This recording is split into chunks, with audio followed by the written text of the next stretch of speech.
कुछ संक्षेप में अथवा कुछ विस्तार से विवाहों की चर्चा कीजिए। सुखदेव स्वामी कहते हैं, राजन, भगवान का जो दूसरा विवाह हुआ वो जाम्बवंती जी के साथ में संपन्न हुआ है। राजा परीक्षित ने पूछा, गुरुदेव ये जाम्बवती कौन है? सुखदेव स्वामी कहते हैं, राजन, आसीत् सत्राजितः सूर्यो भक्तस्य परमः सखा प्रीतस्तस्मै मणिं प्रादात् सूर्यस्तुष्टः समन्तकम्। हे राजन, आसीत सत्राजितः, एक सत्राजित नाम का राजा था जो भगवान सूर्य का परम भक्त था और भगवान सूर्य का मित्र था। उसकी पूजा से प्रसन्न होकर के भगवान सूर्य ने उसे एक मणि प्रदान किया था जिसका नाम है स्यमंतक मणि।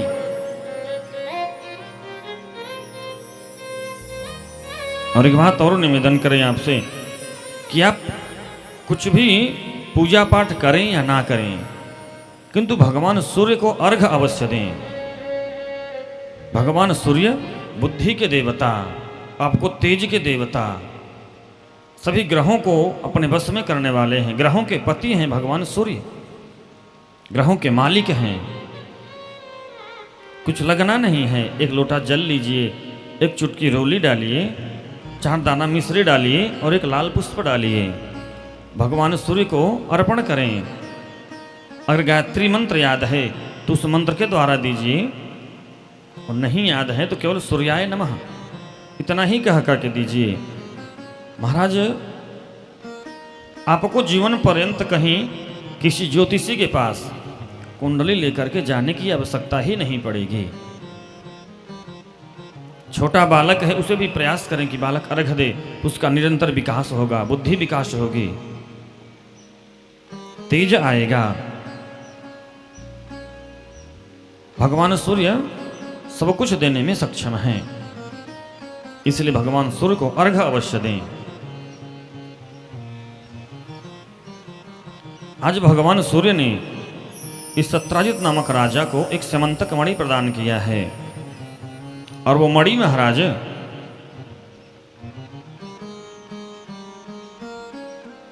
सत्राजित को 8 भार सोना नित्य प्रदान किया करती थी। एक भार में 40 किलो सोना मिलता है लगभग। 8 भार में 8 चौक 32, 3 कुंटल 20 किलो सोना वो मणि नित्य प्रति राजा सत्राजित को दिया करती। राजा सत्राजित बड़ा प्रसन्न था उस मणि को प्राप्त करके। दिन में उसकी 4 घंटे पूजा करता तो 8 भार सोना प्राप्त कर लेता था। एक दिन सत्राजित उस मणि को अपने गले में धारण करके द्वारका में गया है भगवान का दर्शन करने।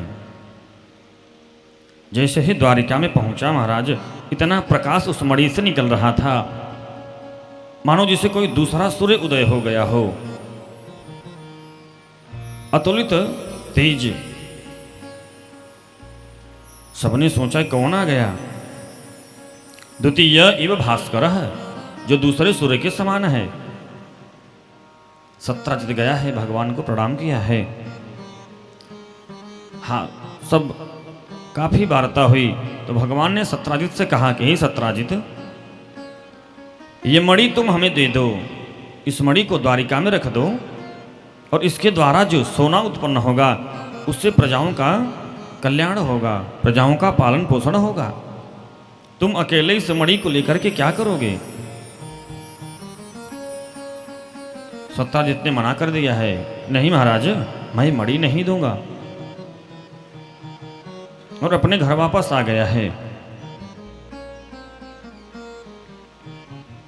एक दिन उसी सत्राजित का भाई है प्रसेनजित, उस मणि को अपने गले में धारण किया है और चला गया है जंगल में।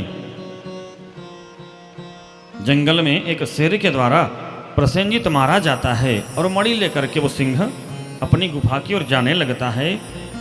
कि मार्ग में एक वृक्ष मिल गया है, भालू। उसके द्वारा सिंह का युद्ध हुआ और युद्ध होने के बाद सिंह मारा गया है और वो रीछ जो था वो लेकर के मणि चला गया है अपनी गुफा में और अपनी बिटिया को दे दिया है।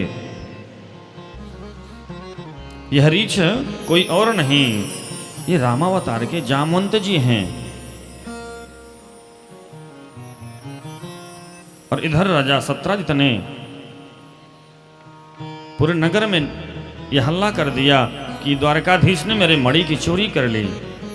अरे ये द्वारकाधीश बचपन से चोर है, कभी माखन चुराया, कभी गोपियों के चीर को चुराया और आज मेरी मणि को चुरा ले गया। बात फैलते फैलते द्वारका में पहुंच गई। द्वारकाधीश ने सुना कि तो मुझे कलंक लग गया है, मैं इसका उपाय करूंगा।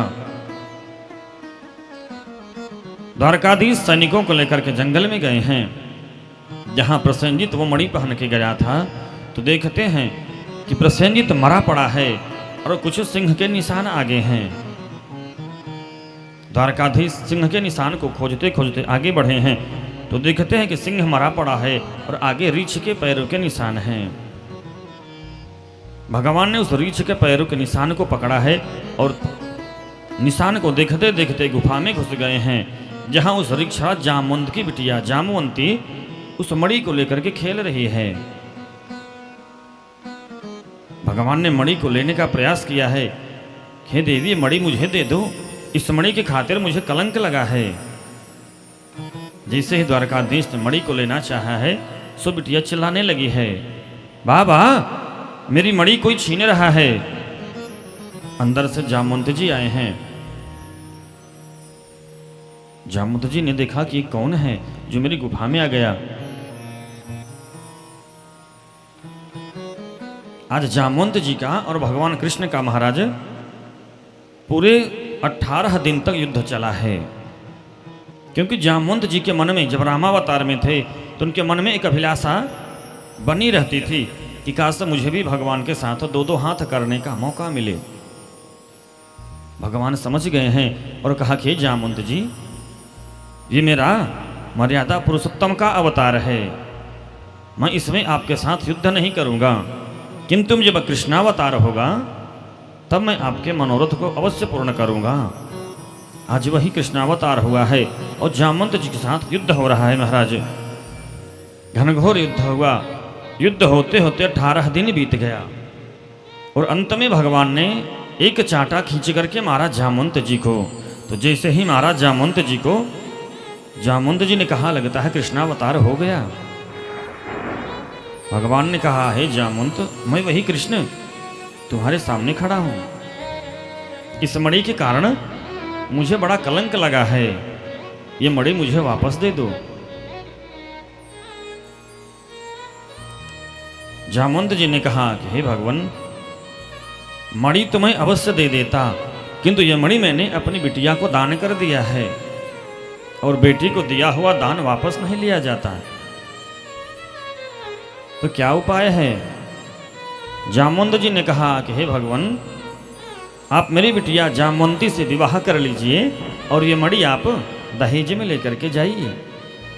भगवान ने कहा जैसी इच्छा। सो भगवान का दूसरा विवाह जामवंती मैया के साथ में संपन्न हुआ है। जामवंत जी ने कहा कि गोविंद, मेरी एक इच्छा और है,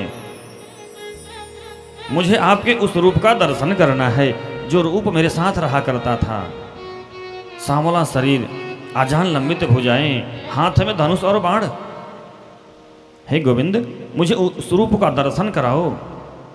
आज भगवान ने जामवंत जी की इच्छा को पूरी करने के लिए कहा, कहो छवि आपकी भले विराजे नाथ, और तुलसी मस्तक तब नवे धनुष बाण लो हाथ। हे गोविंद, मैं आपको तभी प्रणाम करूंगा।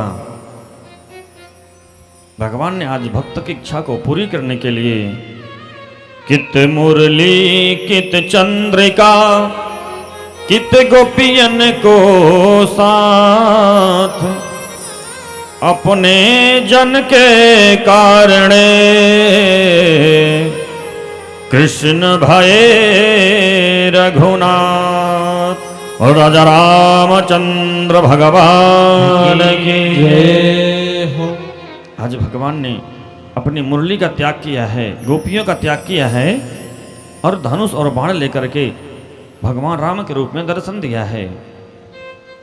जामन जी ने प्रणाम किया है। भगवान जामंती मैया को लेकर के आए हैं और मणि को देने लगे हैं सत्राजित को।